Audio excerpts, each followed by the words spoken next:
Hello, welcome back to our channel, and today we're going to be discussing failure. More specifically, the title of the video is Let Failure Define You. Yeah, absolutely. I mean, I guess a good place to start is why we decided to do a video like this now. As you know, because of COVID-19, there are a lot of people who are either on furlough in the UK or have been made redundant or are struggling to get jobs and opportunities. People are finding it quite difficult to navigate their day-to-day lives because of all of this. And I just kind of thought it was fitting to talk about failure from this lens because there is a negative connotation to it. When people look at failure, they tend to look at it as a bad thing. They tend to look at it as something that has taken them to the end of the road. It can knock their confidence. It can stop them from, trying to achieve the next thing. It's almost like a vice that's just holding on to them and not allowing them to kind of move forward with their lives.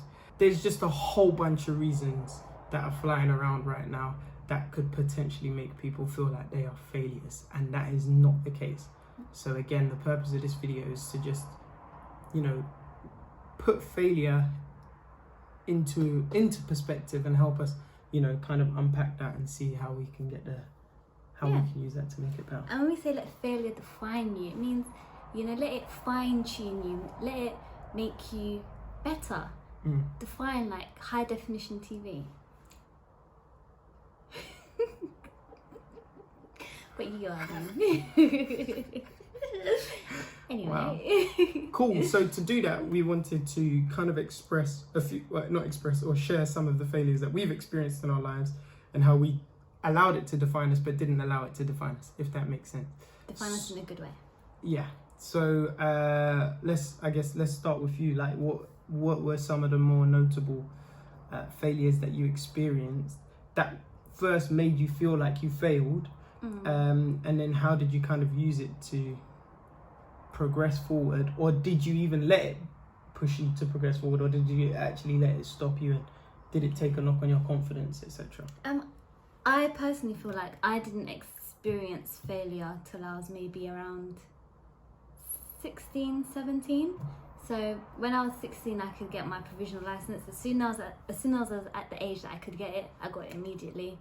Then when I was about 17, going on to my 18th birthday, I was trying to pass my theory test, and it just wasn't happening. I failed my theory test 4 times and I passed on the 5th time. And the first time I failed, I was like, oh, it's okay, not everyone passed on their first time. The second time I failed, I just thought, okay, I was 1 question away from passing, so I've got this the 3rd time. Then the 3rd, 4th time that I failed, I felt like giving up. I'm not gonna lie. I thought, do you know what? I'm not at the age where I could probably even drive or get insurance, so maybe I'll put it off for a few years. But I passed the 5th time when I was 18, thankfully, and then it went on to the practical. When I was 18, my brother gifted me 5 block driving lessons, and I thought, this is a breeze. I've driven a few times with my dad. I know how to get a car moving. I can smoke this. First time I failed my test, I was ill prepared. Second time I failed my test. Again, that one I feel like I should have passed, but the driving instructor attempted to touch my steering wheel, and when they attempt to touch your steering wheel, you know that it's a failure because they feel like you're not in control. And as he leant over to grab it, I hit his hand out the way, so I failed that test. So I failed twice, and then me and my driving instructor thought, you know what, this test center is unfair, let's try a different test center. So I went to a different area. I failed that test. So 1, 2, 3, 4 times failed. The 5th time when I actually passed, I went back to that driving center that I thought, maybe it's a center where I'm not passing, but the problem was me. But what I learned from that fight was to be persistent, to keep going for what I want. I may fail, I may not be good enough, but I believe practice makes perfect, and I practice. I practiced with my dad. I practiced with the driving instructors. I had uncountable amount of lessons. I practiced with Joseph, who was my boyfriend at the time, and I kept going. People were like, maybe you shouldn't do a manual test, do automatic. I did manual. I fought the good fight, and 21, I got my license. It's really interesting, because if I think about, you know, just from what you're saying, the earlier stages, you felt like you hadn't failed or had any notable failures in your life, right? And I feel like that could have influenced your, I wouldn't call it lackluster of your early attempts when you was trying to pass your physical driving test, your practical rather, because I'll never forget the one, I think it was the second test that you took. We was in the cinema the night before her test, right? And I used to say to her, I was like, look, it's cool, you can like let me know and we can practice in the car. But we was in the cinema the night before. Yeah, she didn't tell me. And then she watched the film and then she says, I've got something to tell you. And I thought, I'm trying to watch a film, trying to enjoy a film. And then she says, my driving test tomorrow morning. And I was like, but what do you mean it's tomorrow morning? What are we doing here? We could be in a car park. I could be teaching you how to drive right now. Why aren't you preparing? Why aren't you practicing? So I feel like in the earlier stages, you needed to kind of go through that real life lesson of, you know, it isn't just handed to you on a plate. And that's it. Like, it was the first time in my life I had to work hard for something. Yeah. You're used to just I want this, I want that. Like, I can get that, I can get this. Oh, mum, dad, I want this. Can you buy me this? Yeah, sure. Yeah. But there's one thing, you can't buy a license. Well, you probably can, but it's illegal. But yeah. I mean, the truth is, like, it may not seem like the biggest deal in the world, but for her, you know, you have to acknowledge that it was something that you were struggling with for a while. But from that, I've never allowed anyone telling me no or not being good at something to put me off. It doesn't matter how long it's going to take me. If I want something, I'm going to do it and I'm going to get it. Yeah. No, I hear that. What about you? What examples of failures do you have that have made you Have you got time? better? It's a real question. Have you got time? I guess one of the big ones, which is what I talk quite openly about it, I failed my GCSEs quite miserably. I left with, I don't know why I'm smiling or why that's enjoyable. I left school with 2 A to C's, well, 2 B to C's, because I didn't actually get any A's, so it'd be cheating if I said that. And that was in PE and drama. I love football, I love sports, I'm athletic, and drama, you know, I was a class clown, I absolutely loved it, so, you know, happy days. But those are the 2 that I left with, failed English, maths, all the things that I was supposed to have, you know, passed in. And I guess that was for a number of reasons. I didn't apply myself hard enough. I didn't think that I was the academic type. I didn't think that I was, I guess, smart. I wouldn't categorize myself as someone who is silly or dumb or who really, you know, just wasn't clued on. I knew that I had to work hard, but I just felt like, nah, this isn't for me. I'm not smart enough to do that. And all of that negative self-talk, was what was kind of influencing my application to the work and things like that. So when I failed, it was like a real awakening for me to say, yo, like, you need to kind of get your act together. You need to do something. And I remember going home and telling my mum, like, obviously I was like, you know what I mean? I tried to like act like it was the worst thing in the world. Oh, I'm so sorry. But like the disappointment in her face was enough to make me kind of be like, nah, I really need to sort this out. And then she sent me to my strict uncle, and I'm African, so I was a little worried, you know, the old Uncle Phil. I was worried at first, but he actually said something that was really, really useful and kind of helped put things into perspective for me at the time, which was success happens for different people at different times, which in other words was his way of saying stay in your lane and just, you know, run your own race. Don't worry about your other friends who have passed with flying colours. Worry about yourself now and get your act together. That was his main kind of story. Personally, I thought I was going there to get a whooping, but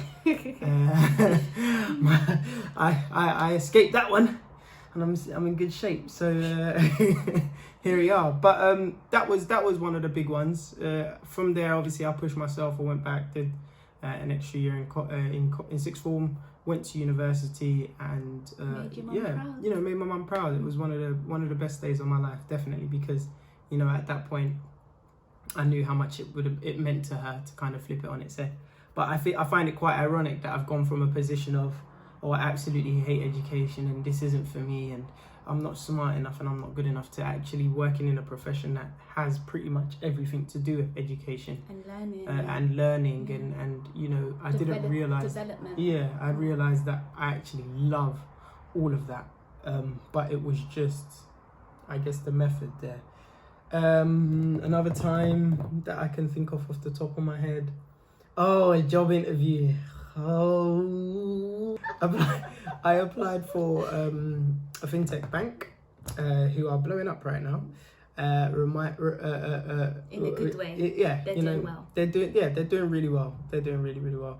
I can't say the company name, but I know it rhymes with Shrevolut. And it was funny because I had loads of interviews with them. I had about 3-4 interviews and I smashed everyone, and I thought, yeah, this is it. Like, he's got the job. I was like celebrating. I was ready to hand in my notice at the bank straight up, no dramas. They were like, you just need to meet the CEO now. You know, it's just a formality. He's not going to ask you any difficult questions. I was like, whatever, let's do it. Went there prepared, like after work, it was late, you know, unprepared, obviously, just thinking I'm just going to have a, you know, nice little chinwag with him. Sit down, and then this gentleman walks in, peculiar guy, you know, evil geniuses look weird like that. I'm not saying he's an evil genius, but geniuses are a bit strange sometimes. Sat down in front of me, and then he asked me what I thought at the time was the most complicated algebraic equation. Right? It's like, what's 2x plus c plus 8b? First of all, letters and numbers don't even belong together. That's why we have an alphabet and a numerical system. But anyways, we won't get into that debate. I transported. It was a bit like That's So Raven, but instead of going into the future, I went into the past. I just went straight back into the classroom in year 11 when I wasn't applying myself, throwing pens, saying, I'm never going to use algebra. Bun algebra, whatever, man. This is dumb, man. Letters and numbers don't belong together. I'll never need this. Look at me, I'm a teenager. Bun algebra. And then I just kind of zooped back into the chair, and I just, like, my brain was like, oh, you on your own, bro. And that was that. I just remember tanking that whole interview, boy. I got all them questions wrong. It got to the point, it was so bad, I had to look at him and I was like, look, I'll be real with you. Maths isn't my strong point, but if you give me a question, I'll be able to find out the answers, etc, etc, etc. Put it this way, the interview was a mess. I left the building. It was cold, it was raining, it was dark. I was so hot. I took my jacket off, I took my bag off, and I stood outside in the rain for about 5 minutes looking at the sky, wondering what the meaning of life actually was, just because I couldn't get it right. And for a moment, my confidence was not. Oh, what made it worse? I called my wife, who at the time was you know, just at home, and I was like, oh, he's just asked me the most difficult algebraic equation. What's 2x plus such and such? And then she just gave me the answer. She's like, yeah, it's 6. And I was just like, well, I don't even need to talk to you anyway. Stupid, bye. Which made me feel even more like a failure. But then, you know, after some reflecting in the rain, which I found very therapeutic, by the way, I then realized, I was like, you know what, it's just going to push me to work harder, because I was kind of faced with one of my biggest insecurities at the time, which was, you know, education. And that was when I thought, I've got to push on. And funnily enough, the next interview or the next place of work happened to be the very thing that I love and I'm doing today. So you just had to find what was your thing, and then you would excel at it. Yeah, I think, you know, metacognition is probably one of the best ways to put it. Understanding how your brain works, or the best way, your method of learning. What type of learner are you? Are you visual? Are you kinetic? What type of learner are you? I think that's the right word to use. But yeah, like, I feel like, you know, the best lessons you can get are from children and babies, right? How do they learn how to walk? They fall over, they bump their knee, they bump their head. And you know what? They're chilled about it. They don't worry about all the external factors. They don't start feeling embarrassed up until they start getting older. Think about it. When they fall over on the floor, they're pretty relaxed on the floor. They're chilling. They might get up and be like, all right, I'll try again in a second. With us, what happens now, if we buckle in public, even if we're by ourselves, the first thing we do is get up and look around. Did anyone see me fall? No, and sometimes we're too hard on ourselves. Don't worry about it. Just be worried about your effort. And like, you know, a message that I always give to my nieces and nephews and what I will give to my son is that, you know, I'm more worried about, or not worried, I'm more interested in the effort that you put in than the actual result. If you are trying everything you possibly can, then the result, of course, everybody's trying to get an 8. Of course, everybody's trying to be the best. But if you fall short, that's okay. You can learn, you can improve, you can change the method of learning, you could do what you can do. But where I have a problem is if you're a high flyer and you don't put the effort in, and it's like you feel like all of a sudden you're superior to your other people. You're superior to other people around you, and not only that, you're not actually prepared for life. You're not actually prepared for failure, because when it does hit you, you're not gonna like it. Case in point, you know, someone who was flying through her teenage years, and then you get to a point where, hang on a minute, you're up against something where, you know, your natural abilities or anything like that has got nothing to do with your education. It's actually tough. You take it harder than a lot of other people would, right? It helps you build resilience. Failing helps you build resilience, because you then take that into the next challenge that you go into, if you allow it to. Find it in a child in you, fail, because that's the best way to learn. Make those mistakes. I can guarantee there is not one successful person, or we know success is subjective, but one successful entrepreneur or I don't know, that you would look at and be like, oh, I'm just interested in hearing all of their successes and not hear about their failures. It just doesn't happen. When you watch documentaries, when you watch not just documentaries, when you're interested in someone's kind of journey, if someone started a business and their business is really successful and you're starting a business, you want to hear where they went wrong. You want to hear what mistakes they made. You want to hear all of those things, because there is that relatability, one, and then two, you want to avoid those mistakes. Another thing to kind of finish my spiel, because as you know, I speak a lot, you have probably learned a lot, not probably, you know, I can guarantee you've learned a lot more in your failures than you have in your successes, right? And failing sucks, you know, it does at times. No one's gonna try and take that away from you, but you need that. You actually need that. Like I said earlier on, you need it for resilience.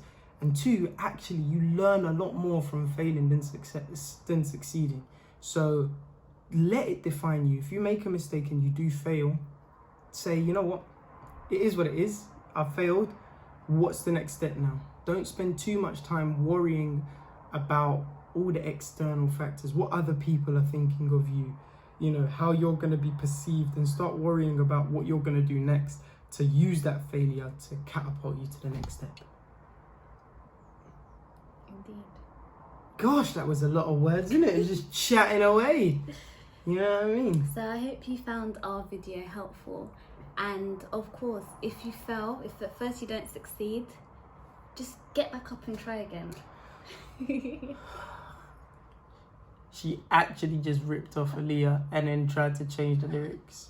If at first you don't succeed, dust yourself off and try again. Bye.